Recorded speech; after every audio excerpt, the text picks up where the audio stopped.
बसतोय, पण त्या राजाच्या मुलाच्या भेटीला जाताना आपल्या जवळ काहीच नाही, काही नाही. कमीत कमी आपण तरी आपला आहोत ना, आपण तरी जाऊ आणि आपल्या सवंगड्याच्या आपल्या असणाऱ्या भगवंताच्या त्या राज्याभिषेकामध्ये सामील हो.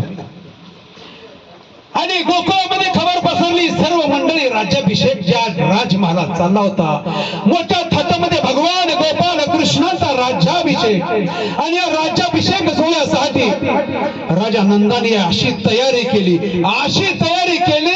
ना भूतो ना भविष्याचा राज्याभिषेक कोणाचा झाला नाही ना होणार नाही, असा राज्याभिषेक भगवान गोपाल कृष्णाचा आपल्या मुलाचा नंद राजाने नियोजित केला.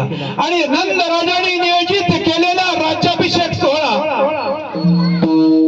पार पडला गेला. कृष्ण राजा झाला. अरे कृष्ण राजा झाला इथपर्यंत खरं आहे, पण नियतीला कुठं मान्य होतं? नियतीला हे मान्य नव्हतं. राम अवतारामध्ये एक व्यक्ती एक भक्ती एक वाणी असणारा प्रभू रामचंद्र अरे राजा होता, तरी सुद्धा हा असणारा राजा प्रजेला मान्य झाला, नियतीला मान्य झाला नाही. भगवान गोपाल कृष्ण प्रजेला मान्य झाला, नियतीला मान्य झाला नाही. ते सुद्धा राज्य